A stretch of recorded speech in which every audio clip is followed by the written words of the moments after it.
Magandang umaga mga kapatid at ito'y huling linggo ng ating pagninilay at paghahanda sa pagdating ng ating Panginoon sa araw ng Pasko. Ang mga pagbasa ngayon, December 23rd, 2025 ay galing from the book of Malachi at ang gospel ay sa St. Luke chapter 1. No? So, gusto kong i-focus natin sa ating pagninilay nitong araw na to ang mga pahayag ng propeta Malakay. Ang libro ni propeta Malakay ay napakaikli lang, no? 4 na chapter lang. Pwede mong basahin ng isang araw. At may mga buod ang ating mga pagbasa ngayon, no? So, itong 4 na araw na susunod ay pagninilayan natin itong mga pahayag ng ating propeta Malakay.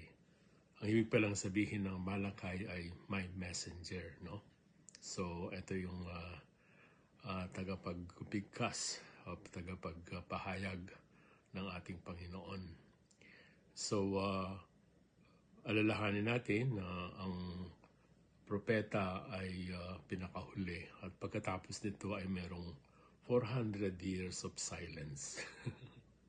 So, pakinggan natin ang pinakahuli na pahayag. At ito ay nangyari pagkatapos bumalik, no, ng mga Israelitas galing sa kanilang exile sa Babylon, no? So, ang taon nito ay siguro mga 430 or 444 BC, no?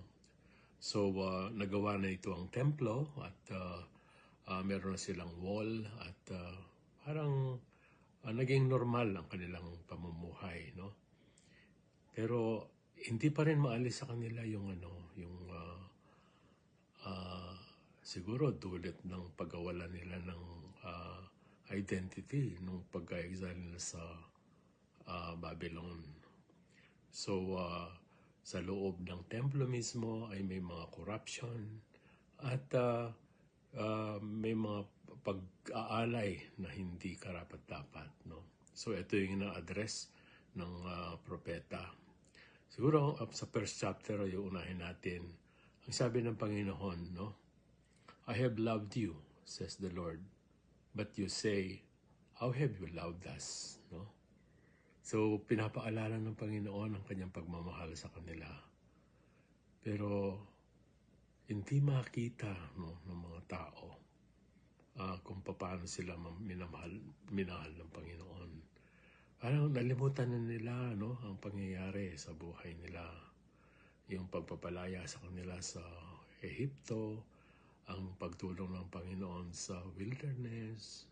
Tapos, kahit doon sa kanilang exile ay nandun pa rin ang Panginoon dahil yung kanilang pagbabalik ay dulot ng Panginoon na pagbibigyan kay King Cyrus para magbigay ng decree, no? Para bumalik sila sa kanilang pinanggalingan.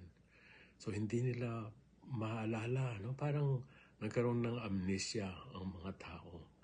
So, ito yung pinapaalala sa unang araw ng ating pagninilay, ang pagmamahal ng Panginoon. Ikaw kapatid, naalala mo ba mga pangyayari mo sa buhay na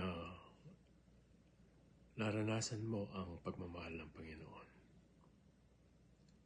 Unang bahagi ay kailangan makita natin ang pagmamahal niya. Kung hindi, ang ating puso ay walang puwang ang pagpapasalamat kung hindi natin makita ang Panginoon ang pagmamahal ng Panginoon.